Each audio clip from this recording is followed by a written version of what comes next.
यह सवाल आगरा से हर्ष ने पूछा है। नमस्कारम सद्गुरु। राम जन्मभूमि विवाद को सुलझाने में करीब 3 दशक लग गए। राम मंदिर भूमि पूजा को कुछ दिन रह गए हैं और अयोध्या में काफ़ी उत्साह है। हालांकि राम एक राजा थे, फिर भी आज उनकी पूजा क्यों की जाती है? मैं ये समझना चाहता हूँ कि आज के समय में राम कैसे महत्वपूर्ण हैं।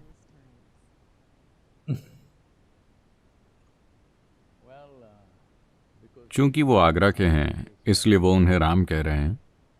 हम जहां से हैं हम उन्हें रामा कहते हैं, तो हम उस आ को नहीं छोड़ेंगे। अगर कोई भूल जाए कि मैं दक्षिण भारत से हूं, क्योंकि मेरा नाम देखकर कुछ लोग सोचते हैं कि मैं पंजाबी हूं। मेरा नाम और मेरे बाल दोनों से उन्हें लगता है कि मैं जरूर पंजाबी हूं। नहीं नहीं, हम उन्हें रामा कहते हैं। मैं और नीचे तमिलनाडु जाकर उन्हें रामन नहीं कहूंगा, फिर लोग कंफ्यूज हो जाएंगे। शायद उन्हें लगे कि मैं किसी और की बात कर रहा हूं। रामा। देखिए, इस संस्कृति की सुंदरता यही है कि यहां कोई द गॉड नहीं है। कुछ गुण हैं जिन्हें हम दैवी मानते हैं। अगर किसी इंसान में वो दिखते हैं तो हम उनके आगे सर झुकाते हैं, क्योंकि हम गुण के आगे सर झुका रहे हैं, उस इंसान के आगे नहीं। ये ऐसी चीज है जिसे दुनिया के ज्यादातर लोग नहीं समझ पाएंगे, क्योंकि वो बहुत कट्टर धर्मों से जुड़े रहे हैं। भगवान क्या है, शैतान क्या है, आदमी क्या है, औरत क्या है, हर चीज की स्पष्ट परिभाषा है। भारत में किसी चीज की परिभाषा नहीं है, क्योंकि मैंने आपको अपने मसाले के बारे में बताया था। सब कुछ ऐसा ही है। हमेशा विकास हो रहा है, हमेशा चीजें हो रही हैं। इसमें काफी जीवन और ऊर्जा खर्च होती है कि आप खुद को अव्यवस्थित रखें और फिर भी एक दिशा में बढ़ें। मगर ये तारों के समूह या मधुमक्खियों के झुंड की तरह है। ऐसा लगता है कि वो कहीं नहीं जा रही, लेकिन वो हमेशा कहीं जा रही होती हैं। उन्हें पता है कि वो कहाँ जा रही हैं, लेकिन एक बाहरी दर्शक को ऐसा लगता है कि वो कहीं नहीं जा रही। तो आपको ये समझना होगा, राम या रामा वो अयोध्या के हैं, जहां मंदिर का निर्माण हो रहा है, क्योंकि वो उनकी जन्मभूमि है। मंदिर कुछ हजार साल पुराना है। कोई नहीं जानता कि पहला मंदिर किस युग में बना था। फिर विकास हुए, हजारों सालों में विकास के काम हुए, लेकिन करीब 500 साल पहले उसे तोड़ दिया गया। व्यवस्थित ढंग से ढेर सारे मंदिरों को तोड़ा गया, जिनके ऊपर दूसरे धार्मिक स्थान बनाए गए। उसी निर्माण सामग्री से इसे तोड़ो और उससे कुछ और बना लो। तो राम के एक आदर्श होने के कारण आपको समझना होगा कि वो एक आदर्श हैं, भगवान नहीं। क्योंकि हमने उन्हें भगवान नहीं कहा, हमने उन्हें मर्यादा पुरुष कहा, पुरुषोत्तम कहा। इसका अर्थ है एक उच्च स्तर का पुरुष। पुरुषोत्तम शब्द का मतलब ही है उत्तम पुरुष। राम को हमेशा पुरुषोत्तम कहा जाता है। इसका अर्थ है कि सभी पुरुषों में वो उनसे ऊपर हैं, क्योंकि वो इतने ऊंचे स्तर के हैं। उनमें उच्च स्तर की क्या चीज है? वो कई परीक्षाओं और दुखों से होकर गुजरे। मैं पूरी कहानी में नहीं जाऊंगा, लेकिन मुसीबतों का सिलसिला, उनका जीवन मुसीबतों की लड़ी है।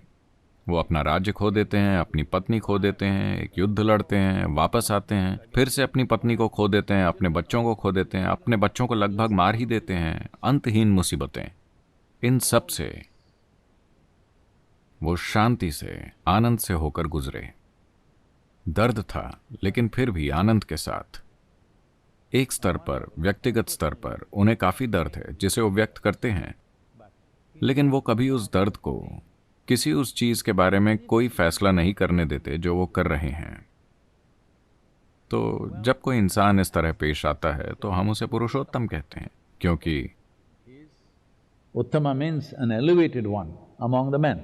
वो पुरुषों के बीच उच्च स्तर के हैं। ये बहुत महत्वपूर्ण है कि वो एक इंसान हैं। उनका जन्म अयोध्या में हुआ और एक खास उम्र में उनकी मृत्यु हुई। उन्होंने अपना पूरा जीवन जिया, देश भर में घूमे, दक्षिण आए और फिर वापस उत्तर गए। अपने दुश्मन को मारने के बाद जिस आदमी ने उनकी पत्नी का अपहरण किया था और जो निर्दयता से राज कर रहा था, उसे मारने के बाद वो वापस आते हैं और 1 साल पश्चाताप करते हैं। तो उनके भाई ने पूछा, क्या आप पागल हैं? वो सबसे बुरा आदमी था, आपका उसे मारना जरूरी था और अब आप पश्चाताप कर रहे हैं। इसका क्या मतलब है? क्या हम सब ने कुछ गलत किया है? तो रामा ने कहा, देखो, इस रावण के बारे में बहुत सी बुरी चीजें हैं, लेकिन वो एक महान भक्त था और वो अपना राज्य बहुत अच्छे से चलाता था। उसने बाकी हर किसी का शोषण किया, जिसके कारण मुझे उसे मारना पड़ा, लेकिन वो एक महान भक्त था। उसके लिए मैं पछतावा कर रहा हूं कि मैंने एक भक्त को मारा। तो इस व्यक्ति का अनुसरण करना जरूरी है और बहुत महत्वपूर्ण है कि वो एक इंसान है। अगर वो भगवान बन जाते हैं तो आप उन्हें दीवार पर लटका देंगे और उन्हें भूल जाएंगे। कोई कभी किसी भगवान का अनुसरण करने की कोशिश नहीं करता। आपको ये बात समझनी होगी।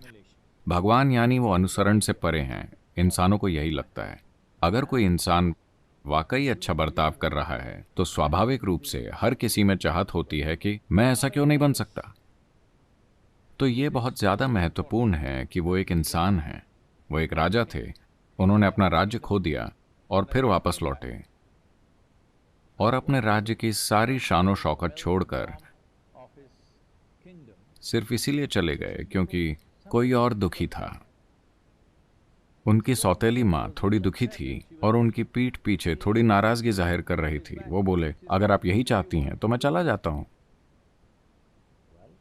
इस आदमी का अनुसरण करना ही चाहिए।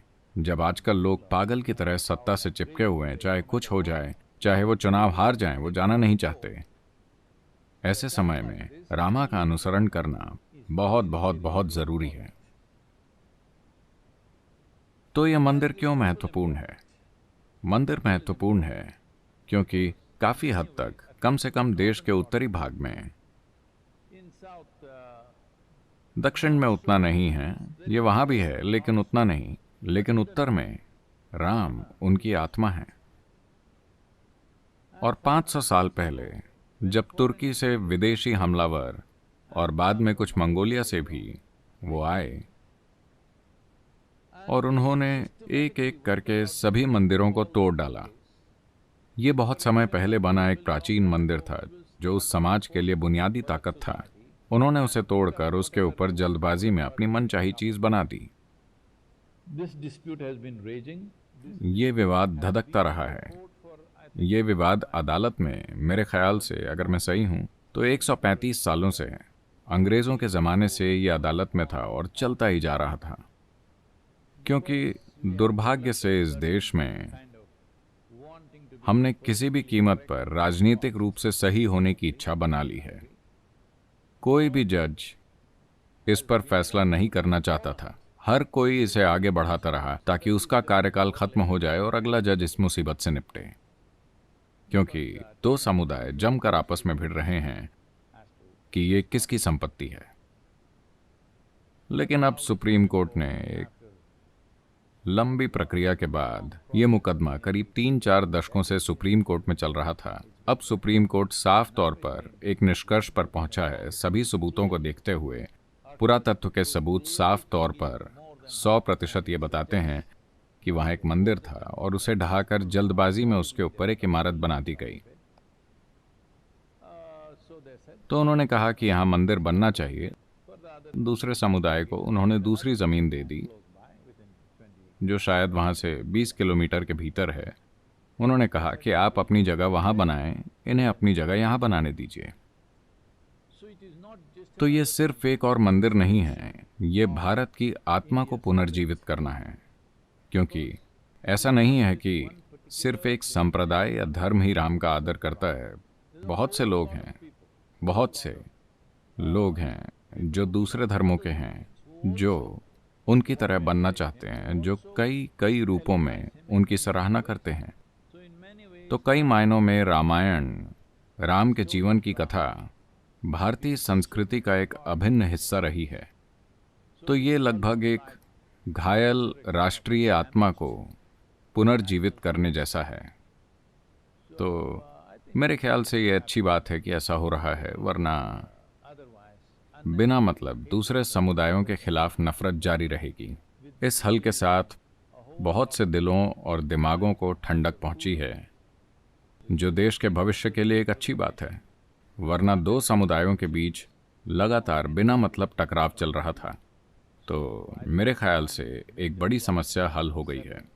तो 5 अगस्त को वो आधारशिला रख रहे हैं और उन्होंने वहाँ एक भव्य मंदिर बनाने की योजना बनाई है, शायद रिकॉर्ड समय में, क्योंकि शायद पिछले 25-30 सालों में उन्होंने सारे स्तंभ तराश दिए हैं। स्तंभ, ये वो सब कुछ, पत्थर का सारा काम तैयार हो गया है, वो कहीं और रखा है और उन्हें सिर्फ साथ में जोड़ना होगा।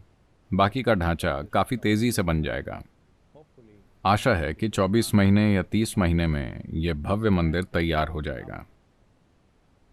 और इस वायरस की स्थिति के कारण उन्होंने सिर्फ 150 लोगों को निमंत्रण दिया है, वरना शायद 1 करोड़ लोग वहां होते। 1 से 1.25 करोड़ लोग इस मंदिर के खुलने या आधारशिला रखने के लिए वहां होते, लेकिन सिर्फ 150 निमंत्रण भेजे गए हैं। कार्यक्रम का सीधा प्रसारण किया जाएगा, लोग उसे टेलीविजन पर देख सकते हैं या इंटरनेट पर देख सकते हैं। तो मेरे ख्याल से यह घटना एक मील का पत्थर है उन विवादों को हल करने के अर्थ में, जो लंबे समय तक चलते रहते हैं, बिना मतलब समाज में एक घाव की तरह पकते रहते हैं। मेरे ख्याल से इससे बहुत से लोगों को शांति मिलेगी।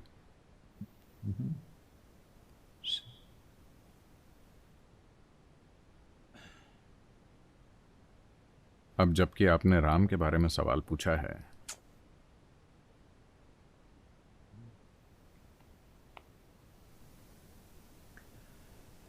ये तीरुगणन दयचूचदवा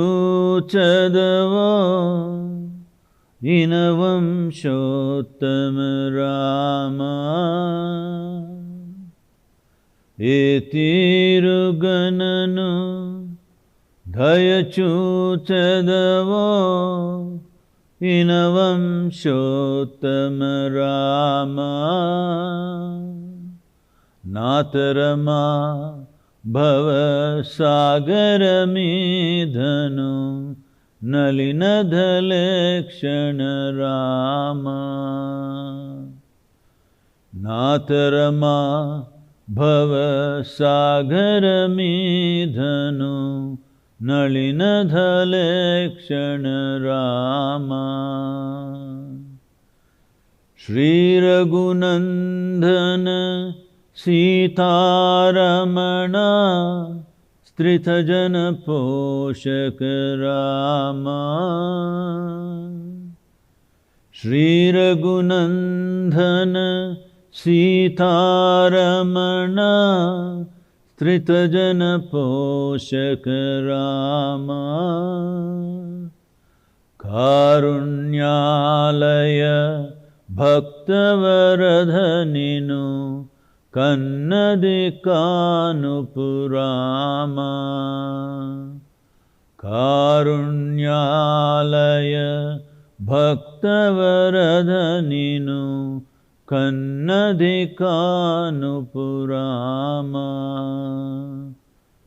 क्रूरकर्ममुलु नेरकचेसिति नेरमुलंचकुरामा।